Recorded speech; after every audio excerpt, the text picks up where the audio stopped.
में रेवेन्यू की पोजीशन और इस बीच कुछ सफल प्रयासों के बारे में आपसे चर्चा करनी थी।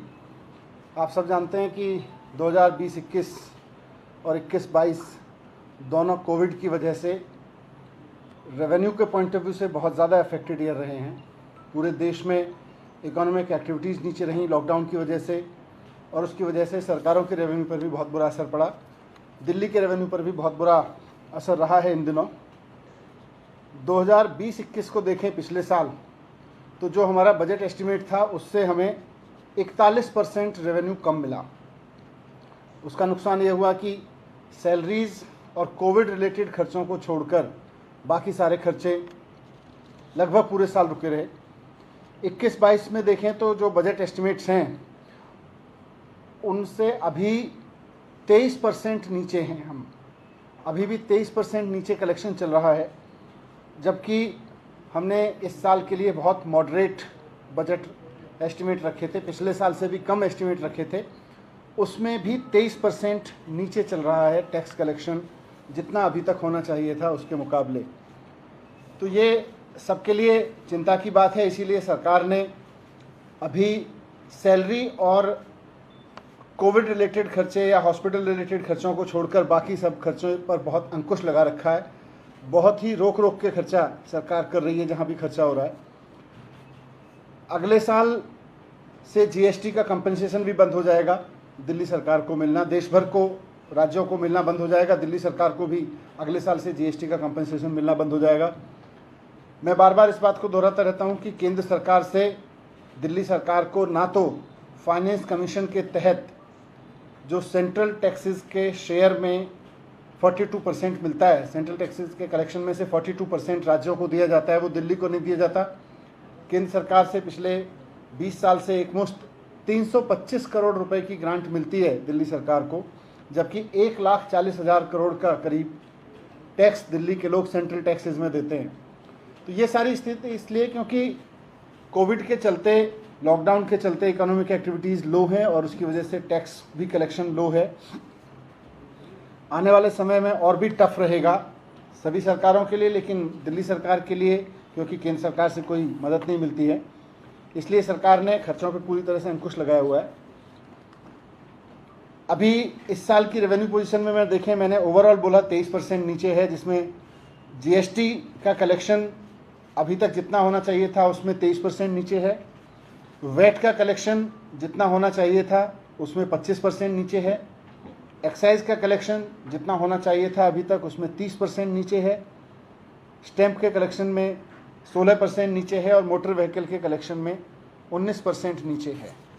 तो ये अभी तक की पोजीशन मैंने आपके सामने रखी। इस बीच एक अच्छी पहल दिल्ली सरकार ने की थी नई एक्साइज पॉलिसी लाने की। नई एक्साइज पॉलिसी के तहत रेवेन्यू बढ़ाने के प्रयासों को अच्छी सफलता मिली है। आपको याद होगा 15 अप्रैल को इसी साल मुख्यमंत्री अरविंद केजरीवाल जी ने दिल्ली की नई एक्साइज पॉलिसी को मंजूरी दी थी।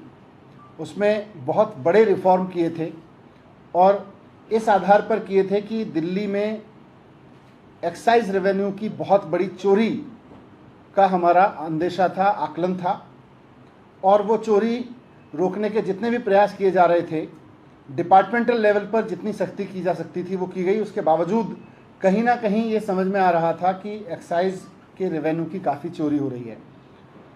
तो नई एक्साइज पॉलिसी में इसको बेस बनाया गया था, और देश की राजधानी होने के नाते जितना लिकर कंजम्पशन एवरेज दिल्ली में रहता है उसके हिसाब से हमारा आकलन था कि रेवेन्यू का कलेक्शन बहुत कम है।